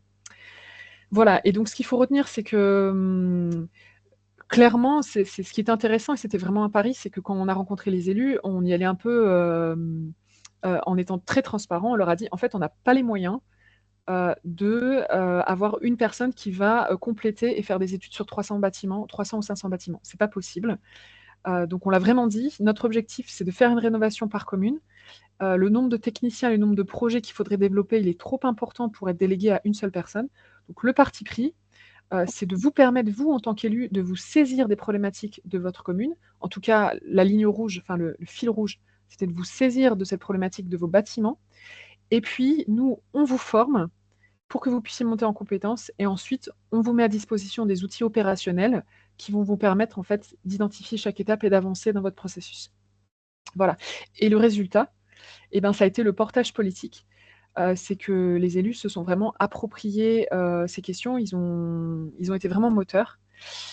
Après, il y aurait des petites choses à dire sur le portage politique, mais je pense que ce sera peut-être dans les questions. Donc voilà ce qu'il faut retenir, en fait, du positionnement, de cette stratégie qu'on a mis en place, en fait, pour atteindre l'objectif, cité. OK.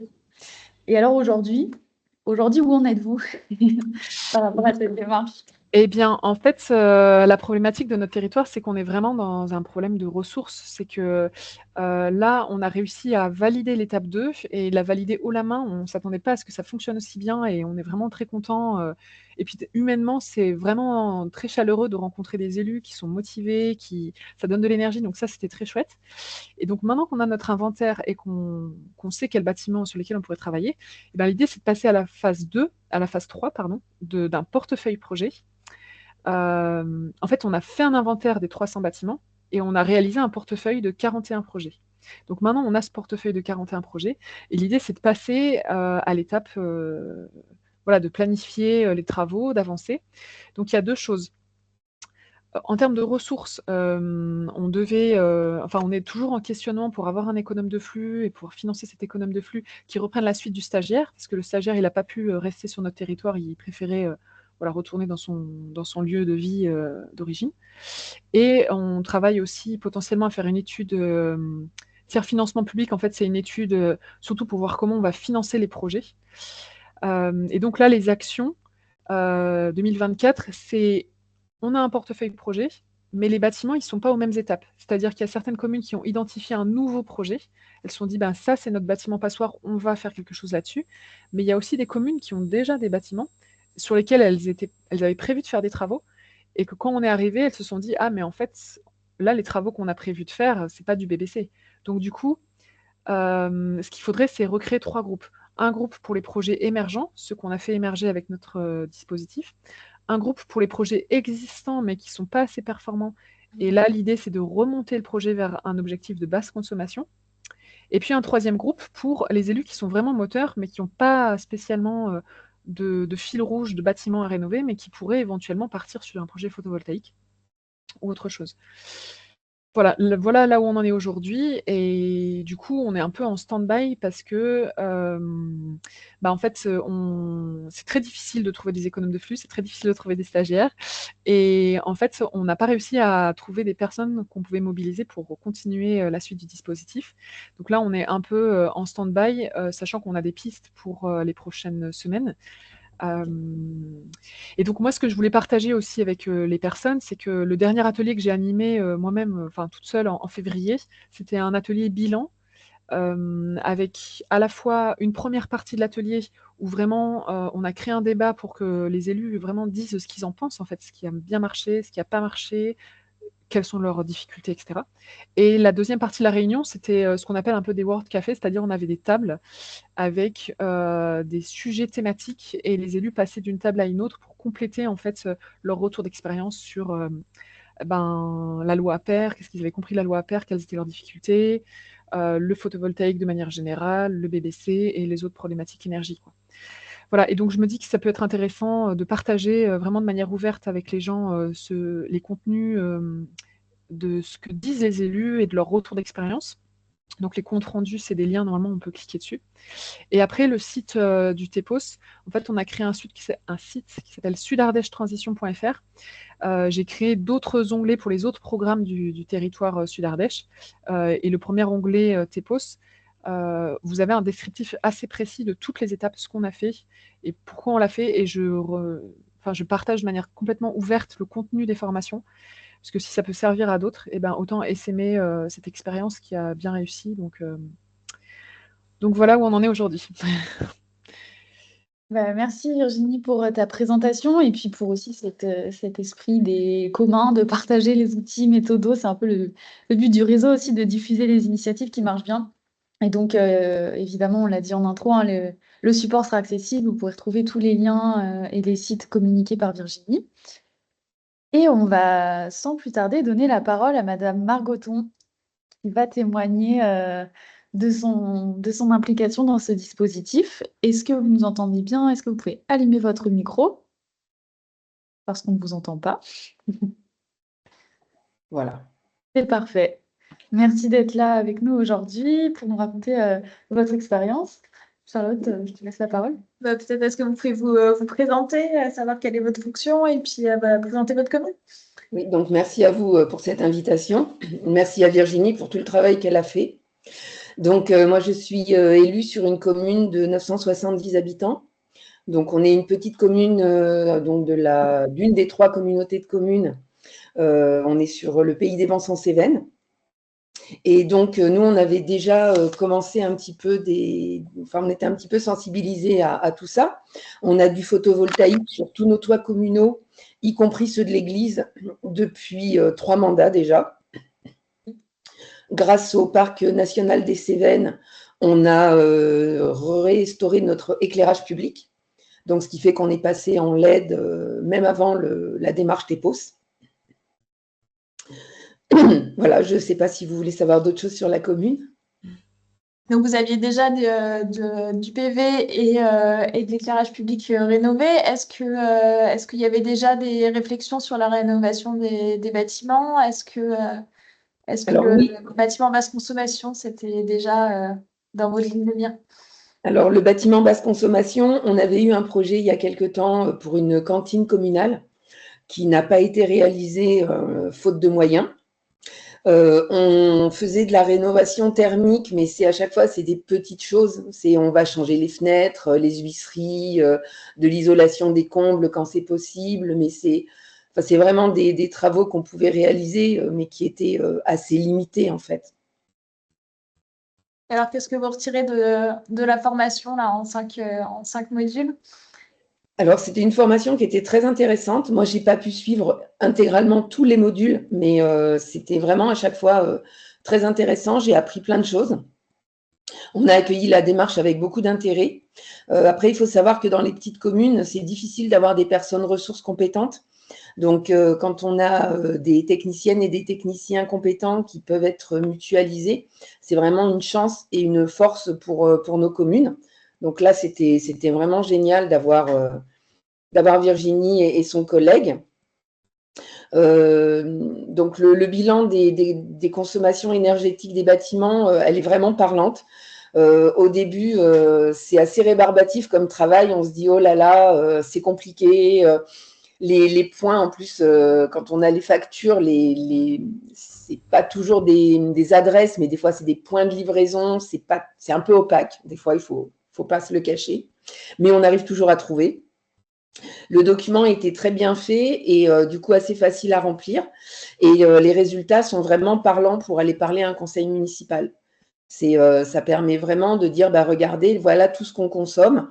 Voilà peut-être les endroits où on pourrait consommer moins, sachant que dans les bâtiments communaux, on a la problématique des gens qui laissent les portes ouvertes parce qu'ils s'en fichent, c'est pas chez eux. Donc le chauffage ou la climatisation, quand il y en a, tourne beaucoup plus et on essaye de sensibiliser aussi les associations qui utilisent les salles communales, etc., pour qu'il y ait moins de gaspillage. Moi, ça m'a permis de monter en compétence, en tout cas sur plein de sujets de la rénovation énergétique. Et parce que souvent, on a des entreprises locales qui ont des habitudes et qui ont des matériaux préférés.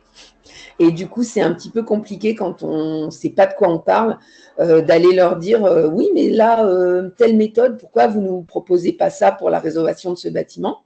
Et en fait, souvent, on se rend compte qu'ils ne sont pas forcément en pointe sur ce qui se fait. Et on a un peu l'impression qu'en leur parlant un peu plus technique, eh ben, ils vont creuser un peu plus, ou en tout cas, ils vont être capables de nous écouter un peu plus et de ne pas faire ce qu'eux ont l'habitude de faire, en fait. Alors, et concrètement, aujourd'hui, est-ce que des travaux, enfin, vous en êtes où? Est-ce que vous faites partie des 41, enfin, des 27 communes qui ont un bâtiment qui va être rénové MBC?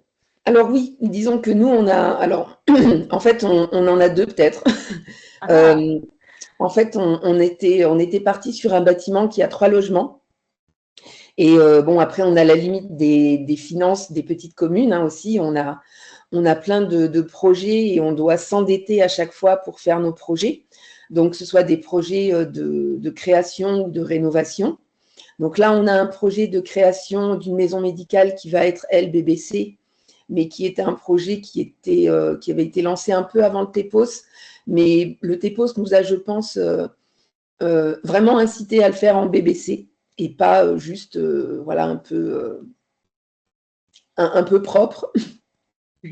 Et donc, on s'était fixé sur un bâtiment avec 3 logements. Et en fait, on a appelé Ardèche Habitat, donc qui est c'est pas une association, mais c'est une entité qu'on a en Ardèche et qui peut créer donc des lieux pour l'habitation ou les reprendre et qui, du coup, l'idée, c'est que eux financent les projets, soit de création, soit de rénovation. Et après, donc, on a un bail de 30 ans, par exemple, où on leur paye des loyers, mais le bâtiment continue à nous appartenir ou nous appartient au bout de 30 ans, 50 ans, ça dépend enfin, de la masse d'argent qu'eux vont y avoir intégré aussi. Et donc, on les a rencontrés pour ces 3 habitats. Et donc, ils ne seraient pas opposés. Ils ont trouvé l'idée de rénovation intéressante. Et donc, on pourrait s'engager avec eux sur un bail d'une 30aine d'années pour avoir ces logements rénovés, ce qui nous permettrait à nous de ne pas avoir d'endettement de la commune pour ce projet-là. Et du coup, de pouvoir peut-être nous orienter vers un autre projet, donc un autre bâtiment qu'on pourrait rénover dans le cadre du TEPOS. Super. Super. Merci beaucoup pour votre témoignage et cette belle démarche. Merci à vous. Merci à vous, oui. Est-ce que dans les participants, vous avez des questions pour Virginie, pour Madame Margoton, à propos de ce retour d'expérience ardéchois? Alors, un intérêt certain pour les outils présentés par Virginie, la possibilité d'y accéder. Voilà, donc je pense qu'il y aura des mises en contact à faire. Et puis, il y avait quand même une question sur Virginie, tu me présentais que dans les tableaux, là, vous préidentifiez un coût des travaux ramenés au surfacique. D'où viennent ces données de coûts et sont-elles fiables? Voilà. Alors Virginie, il faut que tu allumes ton micro. Hop. Parfait. Alors fiable normalement oui, mais après on a toujours indiqué qu'il faut toujours prendre des pincettes avec des ratios de prix. En fait, l'origine de ces prix, c'est à la fois le centre de formation de l'ASDER en fait, avec qui on était en lien, et en même temps j'ai contacté le SDE en leur disant est-ce que vous pourriez nous partager un peu vos ratios de prix que vous avez, parce que j'imagine que vous devez avoir des éléments. Et on a fait un mix des deux pour essayer d'avoir quelque chose de plus cohérent possible, sachant que dans tous les cas, l'idée, c'était juste d'avoir une fourchette. C'est-à-dire que quand on parle rénovation à des élus, ils ne savent pas si ça va coûter 10 000 euros, 50 000 ou 100 000 euros. Des fois, c'est vraiment, ils n'ont aucune notion de ça. Et l'idée, c'était vraiment d'avoir une fourchette à peu près pour savoir grosso modo vers quoi on se situe, quoi. C'est pas du tout un vrai chiffrage. Ça, c'est très important de le préciser. Donc voilà, en fait, en s'appuyant, et je crois qu'on s'est appuyé aussi sur l'ALEC, qui nous a donné des éléments de prix, et c'est comme ça qu'on a rempli notre base de données de prix. Ouais. Ok, super. Frédéric nous demande si tu as évoqué des problèmes de portage politique. Est-ce que tu peux nous en dire un peu plus? Alors, je dirais pas que c'est des problèmes de portage politique, mais en fait, je pense que c'est important d'impliquer. En fait, là, quand on a nos élus référents qui sont entrés dans la démarche, souvent c'est des élus, des conseillers municipaux. Des fois, c'est des adjoints. Il y a eu quelques maires, mais pas beaucoup. Et en fait, les retours qu'on m'a faits, donc ça, c'est vraiment assez subjectif, mais en fait, c'est très intéressant d'avoir des pistes comme ça. C'est que finalement, les élus référents dans leur propre conseil municipal, ils travaillaient sur le programme du TEPOS, mais ils n'avaient pas toujours des temps de restitution auprès de l'ensemble du conseil municipal. Et parfois, les sujets écologie, ben, ça n'intéresse pas forcément tous les conseils municipaux. Et des fois, ils me disaient, ben, on a du mal en fait à faire revenir tout le travail qu'on a fait dans le TEPOS, on a du mal en fait à le faire revenir dans le conseil municipal. On n'est pas forcément entendu, on n'a pas forcément cette légitimité parce qu'en fait, on a identifié des bâtiments, mais en fait, on est juste, par exemple, pour certains, juste entre guillemets, conseillers municipaux. Et en fait, on s'est dit, mais peut-être qu'il faudrait qu'on embarque les maires avec nous, parce qu'on sait que là, on a le programme, on a le CRTE qui va être relancé, que en fait, tout ce qu'on a fait dans le TEPOS, ça correspond un petit peu à la commande d'identifier des travaux en lien avec la transition énergétique sur les territoires. Et en fait, l'échelon manquant, entre guillemets, c'était un peu le maire. Et on s'en est rendu compte aussi quand il y a eu ce sujet des zones d'accélération, où finalement, bah, les maires, ils n'avaient pas forcément conscience qu'en fait, tout cet écosystème a été mis à disposition de leurs élus référents transition. Ils n'étaient pas forcément voilà, dans la boucle. Et donc, il y a cette vraie question de savoir comment on fait pour impliquer chaque niveau hiérarchique et politique pour avoir une continuité. Et là, je pense qu'actuellement, sur notre EPOS à nous, il y a un peu un trou au niveau des maires où ils n'ont peut-être pas été assez embarqués dans la démarche, et finalement, bah, là, on manque de ressources pour pouvoir aller plus loin, et ça décolle pas parce qu'ils ne sont pas investis, en fait. Donc cette question d'identifier quels élus et de créer une continuité dans la chaîne d'information, je pense que c'est un enjeu important.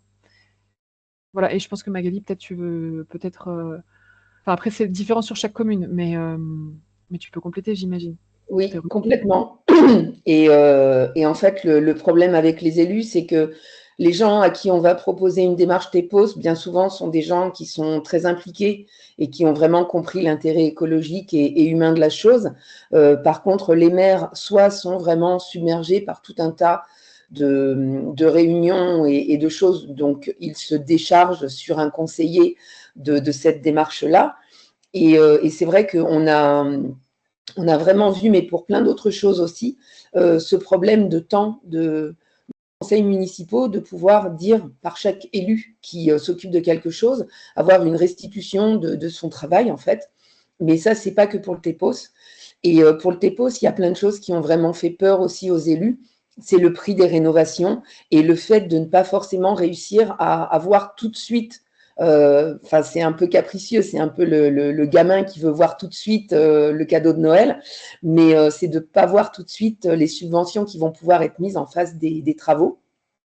Et ça, c'est un gros frein parce qu'il y a énormément de communes qui qui aimeraient, mais qui n'ont pas les moyens. Et il y en a beaucoup qui s'en fichent pas mal et du coup se disent de toute façon, on n'aura pas les moyens. Et ça devient un peu l'excuse, en fait, pour ne pas forcément s'inclure et s'impliquer pleinement dans la démarche. Merci. Une dernière question avant qu'on passe à la suite. Est-ce que vous avez eu des difficultés à réunir les factures d'énergie? Est-ce qu'il y avait déjà des suivis en cours sur les communes? Alors, nous, il suffit de demander normalement à la secrétaire de mairie de nous sortir les factures, puisqu'on les a. Mais après, effectivement, des fois, on ne les a pas forcément toutes enregistrées, parce qu'il y a des années où c'était pas encore l'enregistrement, enfin, c'était pas encore des factures qui arrivaient par mail, elles étaient papier. Donc, des fois, il y a un retour un peu difficile pour les avoir toutes, pour les avoir numérisées aussi. Et puis, comme je vous le disais tout à l'heure dans mes questions, dans les réponses que je vous donnais, on a des fois des petits soucis de lecture parce que c'est des fois des points de, comment ils appellent ça, des points de livraison. Et en fait, le point de livraison, ben, on se dit oui, ok, mais c'est pas l'adresse d'un de nos bâtiments, ça. Et en fait, c'est un peu compliqué de se dire, mais alors ça, c'est quel bâtiment? Et on y arrive par élimination souvent. J'ai une toute dernière question, allez, en bonus, pardon. Après, je laisse la parole à Hélène.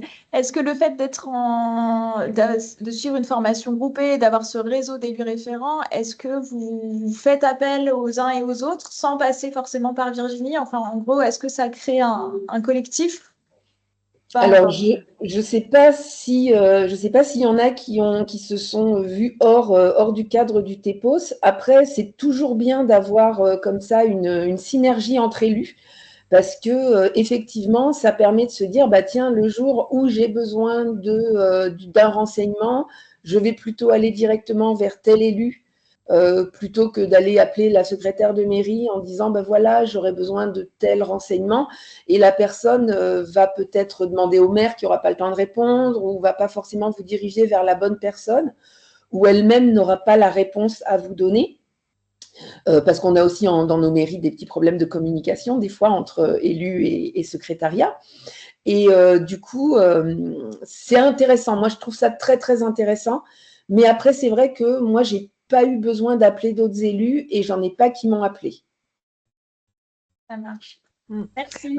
Si je peux ajouter un petit chose. Vas-y. Oui, la toute dernière formation que j'ai animée, là, enfin, le dernier module un peu bilan, ça n'a pas été une discussion qui a émergé sur tous les territoires, mais je sais que sur un des territoires, j'ai des élus qui me disaient, mais en fait, ils me disaient, voilà, nous, on a tendance à parler d'un élu à un autre, et du coup, lorsqu'on veut convaincre pour un projet, avoir un retour d'expérience d'un autre élu d'une autre commune du territoire, ça peut être intéressant. Et donc, ce qu'ils avaient suggéré, c'était que si, par exemple, il y avait une commune qui portait un projet, mais qui avait du mal, en fait, à passer le cap, et ben, il y avait d'autres élus des 54 communes qui se proposaient, s'ils avaient un projet exemplaire sur leur territoire, de venir, en fait, donner leur retour d'expérience pour que entre élus, ils aient un autre élu d'une autre commune qui vienne et qui leur fasse un retour d'expérience. Alors, on n'a pas eu le temps de le mettre en place parce qu'il y a plein de choses qu'on pourrait mettre en place, mais en tout cas, ça a émergé du territoire, en fait. C'était pas mon idée, mais c'est eux, entre eux, qui ont dit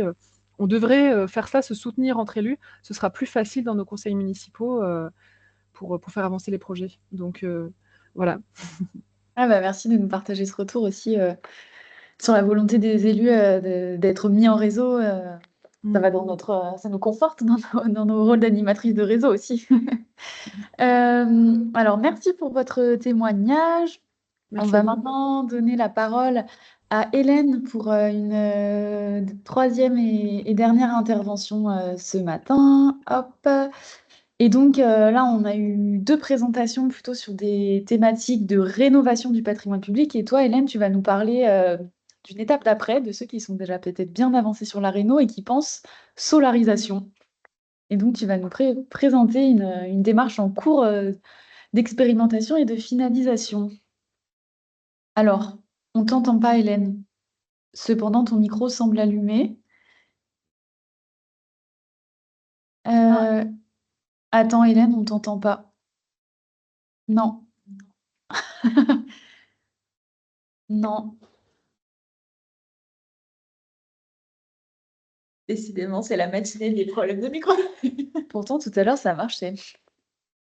Alors, les aléas du direct. Hop. Alors, Hélène revient. Est-ce que c'est mieux? Est-ce que vous m'entendez? Oui. Bon, bah, à chaque fois que je coupe mon micro pour pas faire d'interférence, après, je n'ai plus de son du tout. Je suis désolée. Il n'y a pas de souci. Vas-y, je te laisse la parole du coup pour nous défiler à la présentation du Vademecum. Oui, bah, je veux bien la. Bon, on peut avancer.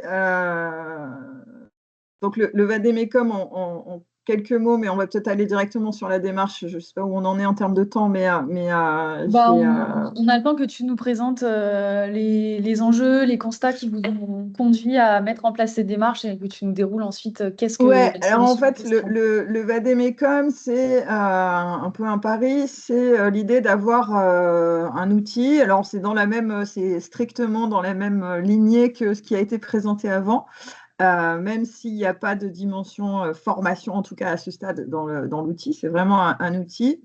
Il est parti d'une conversation, je ne vais pas dire de comptoir, mais entre le responsable du bureau d'études planaire, qui est un bureau d'études techniques, qui fait beaucoup de solarisation, mais pas que, ils font de la thermique, ils font énormément de choses, et moi-même qui suis directrice de GP Conseil, qui est un cabinet qui accompagne les collectivités dans leur stratégie de transition énergétique.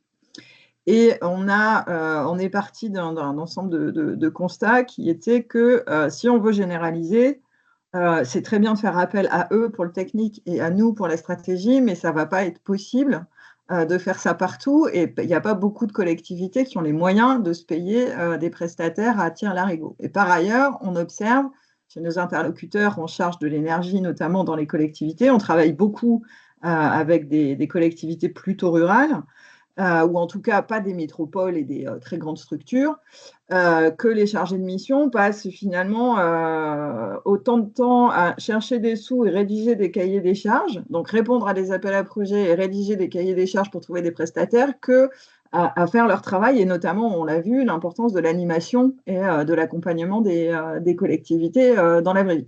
Et donc, on s'est dit peut-être qu'au lieu de multiplier les missions, parce qu'eux sont débordés sur des questions de solarisation, d'autoconsommation collective, par exemple, on pourrait peut-être trouver un outil qui permet d'aller vite et de s'approprier pour les collectivités les premières étapes d'une démarche de solarisation du patrimoine, et de faire intervenir des bureaux d'études ou des cabinets de conseil pour ce qui est strictement indispensable. Donc, par exemple, les études structure pour le solaire sur certains bâtiments publics, par exemple, le dimensionnement d'une boucle d'autoconsommation collective avec le détail des clés de répartition entre les bâtiments, etc. Là, il y a besoin d'un accompagnement qui soit par un bureau d'études ou par des acteurs de terrain quand on a la chance d'avoir des structures relais dans le territoire. Mais il y a beaucoup de choses. Alors, ça a été évoqué pour le cas de la rénovation. On a un peu la même chose pour le solaire. Par exemple, aller chercher les factures, etc., ou comprendre les factures, identifier les bâtiments cibles. C'est des choses que finalement, les acteurs du terrain que sont soit les élus, soit, et nous on a travaillé avec des secrétaires de mairie, sont finalement plus à même de faire que de payer des consultants à 500 ou 1000 euros la journée pour aller faire ça. Donc on a essayé de lancer ce qu'on appelle le Vademecum de la solarisation, dont je vais vous présenter un peu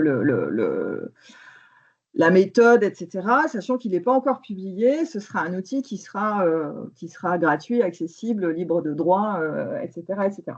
Donc, dans les objectifs, voilà, on veut que ce soit le plus concret et le plus utilisable possible par les collectivités cibles. Nos cibles prioritaires, c'est vraiment le patrimoine en zone rurale ou périurbaine. On voilà, on fait pas de distinction spécifique, mais des endroits où on n'a pas un service transition énergétique avec 5 chargés de mission. Voilà, en gros, on a la secrétaire de mairie à temps partiel dans la commune. On a parfois un chargé de mission transition écologique au niveau de l'interco, mais qui fait tout, c'est-à-dire la biodiversité, l'eau, l'énergie, les déchets. Enfin voilà, on est dans cette typologie de territoire où la montée en compétences et l'appropriation des sujets est particulièrement importante. Et évidemment, on cherche à ce que le Vademecum puisse être utilisé aussi par les acteurs qui aujourd'hui, les acteurs de l'ingénierie territoriale qui aujourd'hui sont actifs sur les territoires. Il y en a évoqué les syndicats d'énergie, il y a certains territoires où il y a des agences locales de l'énergie. Enfin bon, voilà, il y a plein d'acteurs et c'est bien en complémentarité. C'est un outil de plus qu'ils pourront utiliser eux-mêmes ou qui permet aux communes de s'adresser aux interlocuteurs en ayant déjà bien dégrossi, on va dire, leur sujet. Okay. Donc, on veut que ce soit facilement utilisable. Voilà, je vais vous présenter ensuite la méthode sur la slide suivante parce qu'il ne suffit pas de vouloir que ce soit facilement utilisable, sinon ce serait simple. Donc, donc c'est ça, dans le développement là, du Vademecum, vous avez testé en fait sur 2 territoires pilotes en région Bourgogne-Franche-Comté. Voilà, donc c'est la slide d'après. On a eu une méthode qui n'est pas révolutionnaire du tout, hein, c'est des méthodes éprouvées qui marchent. C'est-à-dire qu'on a commencé avec des études de cas. Donc, on a 2 communautés de communes rurales assez différentes du territoire de Bourgogne-Franche-Comté. Donc, pour lesquelles on a fait, enfin, Planaire essentiellement a fait ce qu'ils font d'habitude, c'est-à-dire des études de solarisation. Et moi, j'étais là pour écouter, comprendre, voir quels étaient les questionnements, comment ça se passait, quels étaient les besoins de ces 2 communautés de communes. Donc, nos 2 cobayes, entre guillemets, c'est la communauté de communes Avallon-Vézelay-Morvan, donc qui est une communauté de communes très vaste, très peu dense, 48 communes. Et l'autre, c'est Val-de-Morteau, qui est beaucoup plus, alors c'est pas dense au sens urbain, hein, mais qui est beaucoup plus ramassé, on va dire. Donc on a 8 communes, les nombres d'habitants, c'est à peu près, on est entre 18 et 20 000, donc on est dans des tranches de nombre d'habitants de ce type-là. Donc avec eux, on a sélectionné et priorisé des projets, donc il y a eu des visites de sites. Il y a eu des visites des études techniques approfondies pour les projets les plus intéressants. Et sur la base de cette matière et avec ces 2 études de cas, on est en train de finaliser la rédaction du fameux Vademecum et on le fait relire par les représentants de ces communautés de communes et à l'intérieur des communautés de communes, eux-mêmes vont le faire relire par un maire ou une secrétaire de mairie ou peu importe, qui n'a pas participé du tout. Parce qu'en fait, nos interlocuteurs ont déjà participé. Donc, ils ont déjà une culture partagée avec nous. Donc, on va multiplier les sas de relecture pour être sûr qu'on peut vraiment s'approprier ce document et qu'il n'est pas trop jargonneux, qu'il n'est pas trop lourd, qu'il ne fait pas peur, que les étapes sont claires. Il y a un gros travail sur la structuration qu'on n'a pas fini d'aboutir, mais voilà, c'est vraiment l'objectif que ce soit vraiment utilisable et pas juste un guide de plus, parce qu'il y a beaucoup de guides, et heureusement d'ailleurs, mais il y en a plein, si on n'est pas déjà dedans, on ne peut pas se les approprier, c'est vraiment déjà trop compliqué si on n'a pas le temps voilà, si ça ne fait pas 5 ans qu'on essaye de solariser, des fois on a du mal à suivre. On peut avancer. Donc ça, c'est une illustration de ce qu'on a fourni aux communautés de communes qui étaient dans la première partie. Oui, j'ai oublié un détail important quand même, c'est que les études initiales pour les 2 Comcom sont accompagnées par la région Bourgogne-Franche-Comté et que le Vademecum lui-même est accompagné par l'ADEME Bourgogne-Franche-Comté. Donc on est dans une logique de territoire, mais ce sera de portée nationale, ce sera ouvert à tout le monde, évidemment, d'utiliser le Vademecum derrière. Donc ça, c'est un peu un exemple de ce qu'on a rendu, aux 2 Comcom. Donc là, c'est des exemples de rendu avec les boucles possibles. Il y en a un deuxième, c'est la slide d'après. Donne une idée de, voilà, on a pour chaque partie prenante et chaque Comcom ou les communes à l'intérieur des Comcom, parce qu'il y avait eu des communes volontaires à l'intérieur des Comcom, on a donné les informations usuelles dans ce genre de cas qui ne sont pas forcément très lisibles, hein. Ça, on l'a présenté, nous, aux élus, Rien que ça, rien que de lire le résultat de l'étude, ce n'est pas forcément hyper simple. Donc voilà, c'est des études économiques classiques. Là, on est sur de l'autoconsommation collective, puisque c'était une grosse partie de la demande. Et la slide d'après est intéressante d'ailleurs sur ce sujet-là d'autoconsommation collective, puisqu'on a pu, à l'intérieur de la Comcom Avalon, Vézelay, Morvan, on a pu jouer, parce qu'on est dans le périmètre des 20 km de l'autoconsommation collective, puisqu'on est en rural, donc on a la possibilité d'aller agréger des bâtiments, et on a pu jouer sur la taille des boucles d'autoconsommation collective pour améliorer les bilans. Donc ça, c'était la première partie qui était très intéressante et qui permettait aux élus, et ça c'est aussi important, aux élus qui étaient aux réunions de suivi, etc., de comprendre l'intérêt de l'autoconsommation collective par rapport à la solarisation d'un bâtiment isolé en termes de bilan économique et de solidarité et de complémentarité entre les villages. Parce que chaque village a très peu de patrimoine finalement. On a l'école, la mairie, l'école encore pas toujours, la mairie, la salle des fêtes qui est très peu utilisée ou qui n'est pas utilisée forcément dans les moments qu'il faut. Et donc, on a pu, au travers de l'autoconsommation collective, aussi discuter des complémentarités et des solidarités de la coopération même, tout simplement, entre les territoires. Alors, le Vademecum lui-même, je pense que c'est la slide d'après. Donc là, je vous ai mis le sommaire parce que je me suis dit que 30 slides avec chaque page du Vademecum, ça allait être un peu long. Donc le sommaire vous permet de comprendre un peu la logique, c'est-à-dire le premier point, et ça c'est très important et c'est quelque chose que moi dans ma pratique d'accompagnement des collectivités, souvent c'est une étape qui est oubliée, c'est-à-dire qu'on commence par chercher des appuis. Et donc, notamment, faire un peu un état des lieux. Qu'est-ce que propose mon syndicat d'énergie? Est-ce que je suis dans un PNR? Est-ce que le PNR propose quelque chose? Est-ce que j'ai, si je suis très chanceux, une ALEC ou une structure spécialisée du type CRER dans ma région? Il y a peut-être des choses qui existent. Les générateurs ADEME, est-ce qu'il y en a ou pas? Enfin voilà, se poser ces questions-là. Donc, on a listé des interlocuteurs possibles pour commencer par ça. C'est-à-dire commencer par savoir dans quel environnement je suis et sur qui ou quoi, comment je peux m'appuyer. Ensuite, on a une partie sur comment identifier très rapidement le potentiel en mobilisant les données et les ressources déjà disponibles. Donc là, on a listé, alors évidemment, il y a le portail cartographique qui a été mis en place au moment des zones d'accélération où il y a déjà énormément d'informations. Il y a beaucoup de collectivités dont le territoire est finalement couvert par un cadastre solaire qui a été développé soit par le syndicat, soit par le PNR, soit les deux. Enfin, voilà, il y a très souvent ce genre de choses. Donc là, c'est pareil. Et donc, par exemple, pour le portail géographique, même si la plupart des communes, normalement, y ont déjà eu accès, mais on fait des captures d'écran et on montre là où il faut cliquer, comment il faut choisir quel type de carto quel filtre pour trouver les informations nécessaires. Ensuite, on a une partie, ça a été évoqué pour la réno, c'est la partie commune, on va dire, comprendre les consommations. Donc là, pareil, récupérer les factures, comprendre combien on paye, parce que ce n'est pas toujours si simple finalement de lire une facture. C'est quoi le PDL, où est-ce qu'il est sur la facture?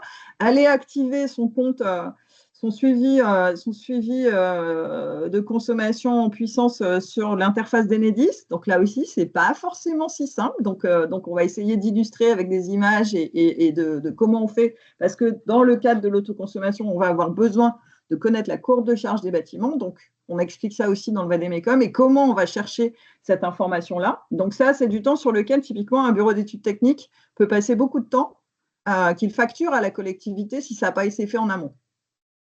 Donc, il y a ça. Ensuite, on a une petite pause, entre guillemets, dans la technique, c'est-à-dire on se pose la question des objectifs et des moyens dont on dispose. Est-ce que mon objectif, c'est d'économiser sur mes factures d'électricité? Auquel cas, on va plutôt vers de l'autoconsommation. Est-ce que mon objectif, c'est le plan climat, mettre du solaire pour participer d'un effort beaucoup plus large? Donc ça, c'est des choses comme ça. Et puis, les moyens. Quel temps de travail je peux mettre à disposition? Enfin, je peux mobiliser sur ce projet-là. Et est-ce que j'ai des moyens, une capacité d'investissement? Donc, on pose des questions, on est obligé à se poser la question pour pouvoir derrière aussi orienter vers des projets plus ou moins adaptés en fonction des ressources que l'on a. Ensuite, on repart dans la technique avec un outil pour prioriser pour prioriser les sites, parce qu'on a souvent la liste de ces bâtiments ou de ces parkings ou de ces terrains. On a les 3 items dans le Vademecum.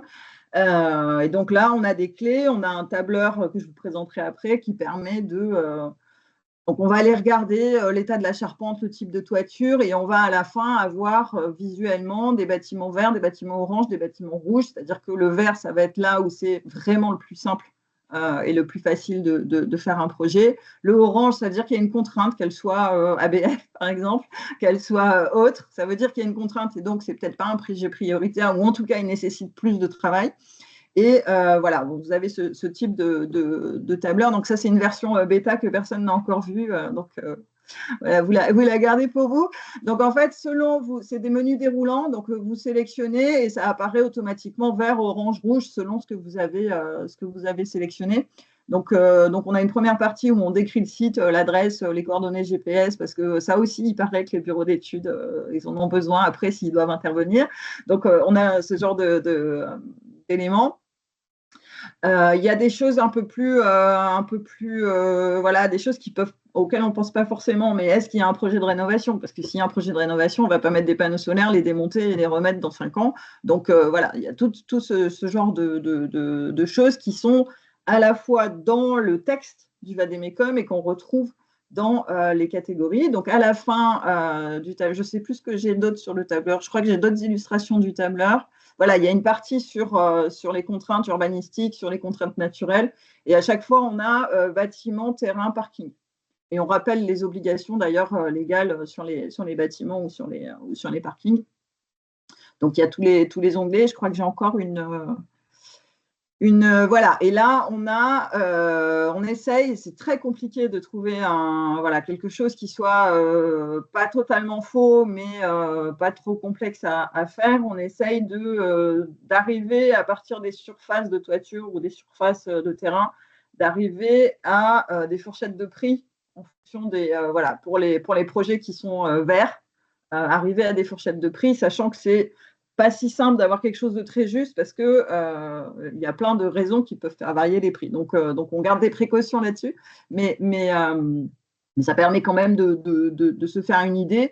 Et là encore, ça fait partie des critères que j'ai évoqués tout à l'heure, c'est-à-dire on s'est posé la question en amont. C'est moyen. Si j'ai 3 000 €, si j'ai 20 000 € de budget, si j'ai ça peut orienter les choix. Et on va peut-être revenir au sommaire. Voilà, merci, super. Donc on a priorisé les sites. Pour l'instant, on n'est pas sorti de son bureau. C'est-à-dire qu'on est basé que sur des informations qu'on a au bureau. Et là, quand même, on va aller vérifier sur place parce que, on ne sait jamais, mais on va aller vérifier que je vais dire n'importe quoi pour illustrer, mais que les 5 bâtiments verts.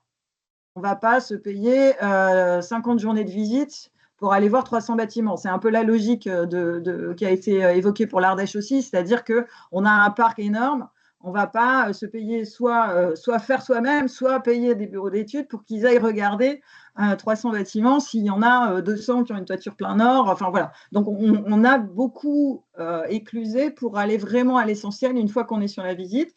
Dans cette partie-là, on dit ce qu'il faut regarder quand on fait la visite.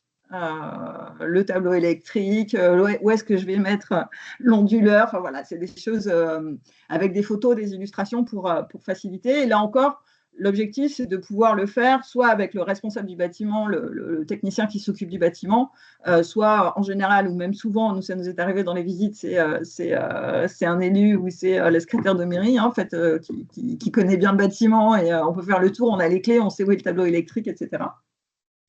Voilà, donc ça, c'est la visite technique. Et puis après, on rentre dans des choses qui sont un peu plus compliquées, mais normalement, on a un portefeuille de projets qui a été bien identifié, dont on sait quelles sont à peu près les caractéristiques.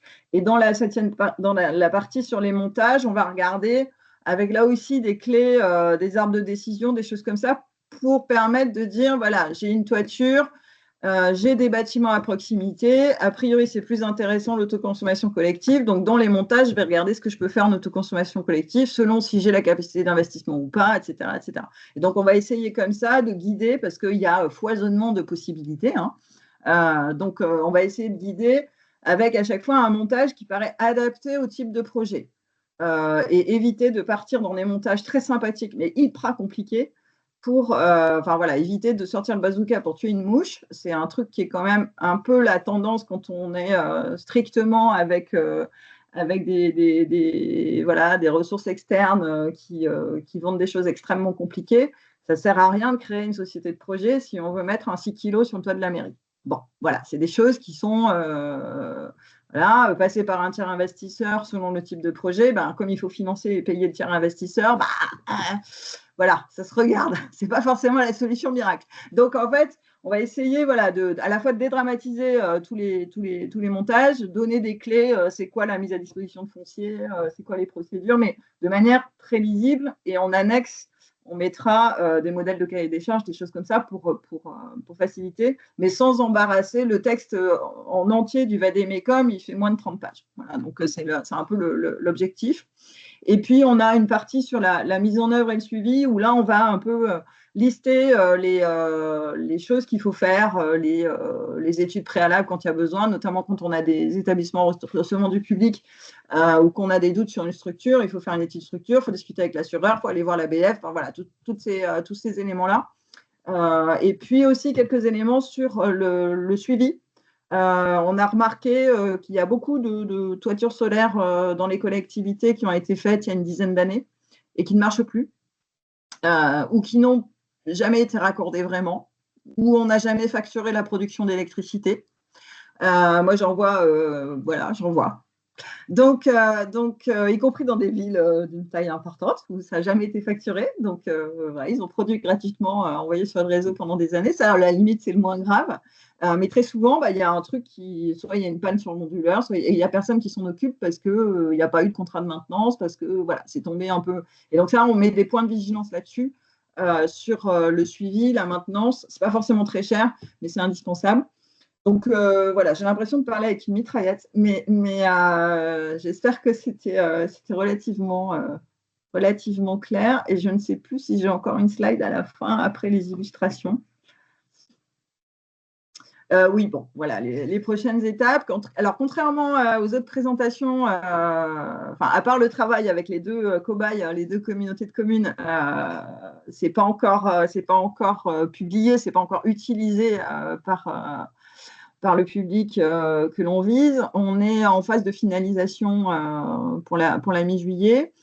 Il y aura la publication et le lancement. Alors, ce ne sera plus une journée dédiée parce que c'est compliqué en ce moment, les services les autorités publiques, l'ADEME et tout ça. C'est compliqué en ce moment de pouvoir organiser des choses en vrai. Donc, ce sera plutôt un webinaire et pas une journée de rencontre à Dijon, mais ce qui permettra peut-être à d'autres gens de venir. Donc voilà, c'est un mal pour un bien. Tu nous donneras la date. Évidemment, ce sera d'accès libre, à la fois le Vademecum et l'outil, on l'appelle outil d'aide à la décision, c'est plus joli que tableur, mais en vrai, c'est un fichier Excel, faut pas, voilà, ça ne va pas être plus compliqué que ça. Et on essaye qu'il soit simple, d'ailleurs, le fichier Excel, parce que c'est pas facile non plus, et on essaye surtout qu'il marche sur toutes les versions d'Excel, parce que ça fait partie des trucs dont on ne parle jamais, mais pour avoir un tableur Excel qui marche, dont les fonctions pré-enregistrées marchent sur toutes les versions possibles et imaginables, là, heureusement qu'on a deux Comcom, plus tous les intervenants autour de la table, bureau d'études, ADEME et tout ça, pour tester, parce qu'on a des bugs à chaque fois. Donc voilà, bref, là, ça c'est la tambouille, mais je pense que ça parle à tous les gens qui essayent de faire des trucs. Donc voilà, donc on est dans cette phase-là, d'arriver à bien roder le truc pour que, même si on a un vieil Excel familial au secrétariat de mairie, ça marche. Voilà. Et voilà, je crois que j'ai fini. Merci pour ta présentation, et qui n'était pas du tout mitraillette, qui était très claire. Merci pour cette synthèse. Est-ce qu'il y a eu des questions qui sont intervenues dans le chat pour Hélène? Pas pour le moment. Alors, c'est le moment de les poser ou de lever la main pour prendre la parole. Ouais, on est pas nombreux. Si vous avez des questions sur ce Vademecum, sur cette expérimentation, pour l'instant BFC Bourgogne-Franche-Comté, mais qui vise à être essaimée. Ah bah oui, allez-y Magali, vous pouvez prendre la parole. Ah, il faut juste activer le micro. Nous, sur la communauté de communes, on a ce projet-là, en fait, qui est de mettre donc du photovoltaïque sur toutes les toitures, puisque nous, on l'a fait dans notre petite commune. Et du coup, ça marche très bien. Alors, nous, on l'a fait il y a 3 mandats de ça. Et à l'époque, c'était compliqué de se poser autant de questions. Donc, on a fait ça, on a loué nos toits, en fait. Donc, ça nous rapporte à peu près 10 000 € par an, ce qui n'est pas négligeable dans un budget communal, mais on voit bien qu'on aurait pu faire ça autrement maintenant et de façon plus efficace. Moi, je voulais juste témoigner que nous, on en avait vraiment mis sur l'église, qui est un toit communal, et que quand elles ne sont pas classées, il ne faut vraiment pas hésiter, parce que c'est des grandes surfaces de toit. C'est souvent des charpentes qui sont vraiment solides. Et avec une toute petite réfection, des fois, du toit, ça peut vraiment être très, très intéressant. Et juste pour l'anecdote, nous, ils nous ont mis les panneaux avec un décroché comme ça, parce qu'on avait un arbre qui faisait de l'ombre sur la toiture de l'église, et on n'a pas voulu le couper. Ils ont dit, c'est pas grave, on vous fait un décochement, et puis on coupe pas l'arbre. Donc, il y a moyen de vraiment s'arranger de plein de façons possibles. Oui, clairement, il y a beaucoup Alors, il y a beaucoup d'églises classées, ou il y a beaucoup d'églises à proximité de quelque chose qui est classé dans les villages, mais effectivement, même en Bourgogne, à Snailly, pour ne pas citer la commune, il y a une église qui est équipée avec des panneaux. Nous, ce qu'on regarde, c'est à la fois les surfaces exploitables, donc il n'y a pas d'interdiction, mais comme il y a, vous l'avez fait il y a 3 mandats, donc ça veut dire qu'il y a 3 mandats, il y avait des tarifs d'achat intéressants pour les installations sur toiture. Et aujourd'hui, les modèles économiques pour le solaire, et notamment sur des surfaces sur toiture, je ne parle pas de grandes fermes au sol ou des choses comme ça, mais pour les surfaces sur toiture, aujourd'hui, la question de l'autoconsommation et notamment d'autoconsommation collective se pose, parce qu'au lieu de vendre au tarif d'achat qui n'est pas terrible aujourd'hui, contrairement à il y a une quinzaine d'années, vous économisez la partie énergie de votre facture. Donc, en fait, voilà, c'est pour ça qu'on a, et dans le Vade-Mecum, on le pose aussi en questionnement, est-ce que votre objectif principal, c'est d'économiser sur vos propres factures, ou est-ce que c'est vraiment de développer le solaire pour développer le solaire? Il n'y a pas de jugement de valeur, hein. Chacun fait bien comme il veut. Mais voilà, et donc c'est pour ça qu'on regarde, nous, à la fois les toitures et la capacité de production, mais aussi les consommations des bâtiments ou des sites, ça peut être des stations d'épuration de la collectivité, pour voir si ça match, pour pouvoir pour pouvoir pousser une logique d'autoconsommation, notamment collective, parce qu'en rural, on a droit à 20 km, donc ça veut dire qu'on peut aller agréger des sites, y compris dans plusieurs villages. Donc, pour arriver à avoir, à couvrir finalement les besoins de la collectivité. Alors, évidemment, pas l'éclairage public. Là, ce n'est pas de l'éclairage public dont on parle, puisque on parle de ce qui est consommé en journée.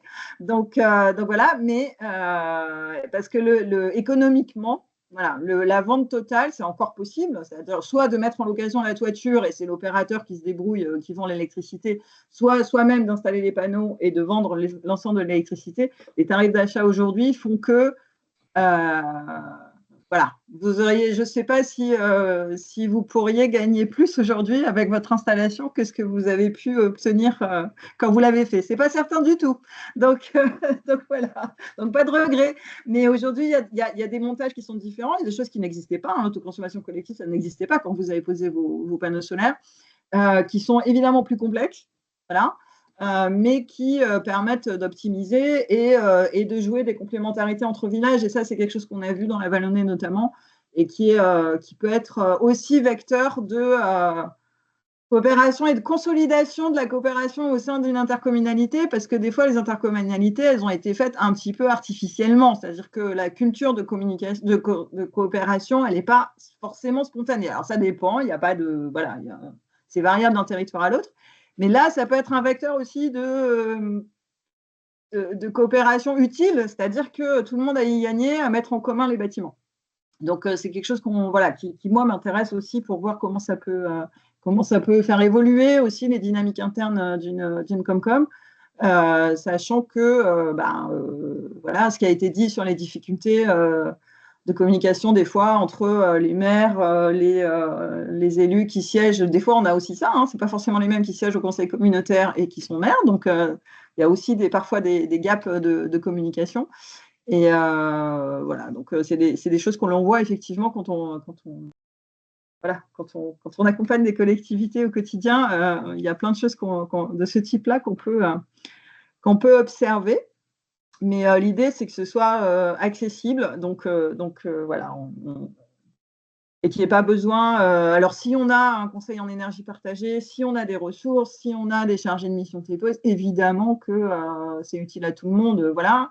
Après, tout le monde n'a pas ça. Donc, et puis, quand il y a des chargés de mission, ils n'ont pas forcément le temps de passer, d'aller faire eux-mêmes la recherche des factures. Voilà, je crois que ça a été dit très clairement pour l'Ardèche. Donc, voilà, on peut optimiser en complémentarité avec les autres acteurs du territoire. En tout cas, c'est l'ambition. En tout cas, on la voit bien, la complémentarité entre les formats d'animation collective et de formation des élus qui nous ont été présentés avant. Et là, le Vademecum, peut-être qu'il y aura un module 7 en Ardèche avec le solaire. Qui sait? Je ne sais pas si Virginie, ça t'inspire des suites. Alors, oui, je vais remettre la caméra. Oui, déjà, on a eu un module 4 qui était sur le solaire. Et le module numéro 4 de octobre dernier était sur le solaire. Il expliquait justement toutes les possibilités qui pouvaient être explorées sur les communes. Et c'est vrai que, en fait, là, on a vraiment deux branches qui s'ouvrent, quoi. On a notre ligne de départ qui est les bâtiments BBC, puisqu'il faut d'abord travailler sur la sobriété. D'abord, on diminue nos ressources et après, on voit ce qu'on fait.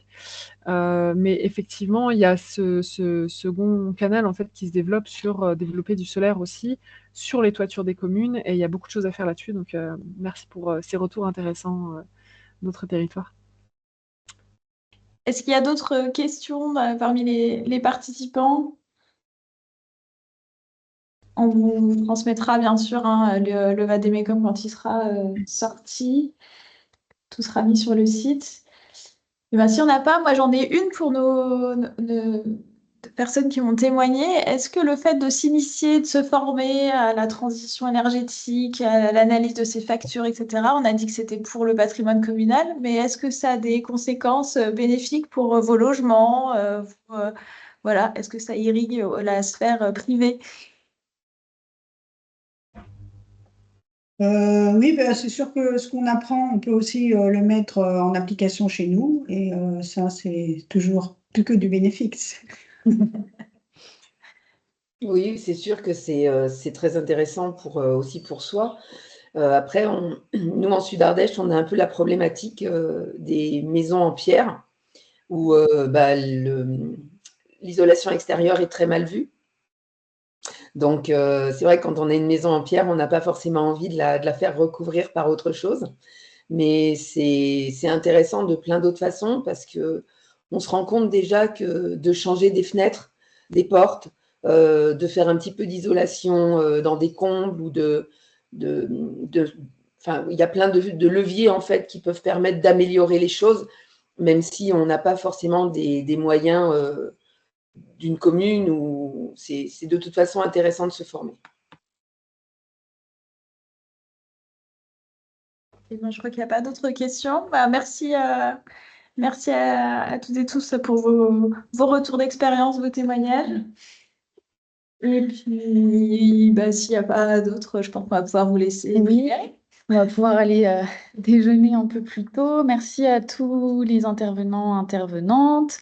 Donc, pour rappel, on aura bien un compte-rendu, un replay vidéo qui sera mis à disposition sur le centre de ressources du réseau Eau-Clair. On vous enverra le lien lorsque ce sera en ligne. Et puis, vous pouvez vous rendre sur le site tepos.fr si vous voulez accéder à d'autres retours d'expérience de ce type, puis la boîte à outils, les actus. Vous pouvez, en bas de la page d'accueil, vous abonner à la newsletter du réseau Tepos si ce n'est pas encore fait, pour recevoir une fois par mois ce type de retour d'expérience. Et puis peut-être, pour revenir sur l'actu que présentait Charlotte en intro, vous inviter à vous rendre sur le site rencontre-tepos.fr pour vous inscrire aux rencontres Tepos et peut-être toutes et tous vous rencontrer en vrai début octobre à Los Angeles. Et il y a un petit tarif préférentiel si vous vous inscrivez avant le 31 juillet. Donc, c'est le moment, avant de partir en vacances, de s'inscrire au rendez-vous TEPOS. À très bientôt. Merci Au revoir. à tous. Merci, Bonne au revoir. journée. Merci, Au revoir. au revoir. Merci, au revoir.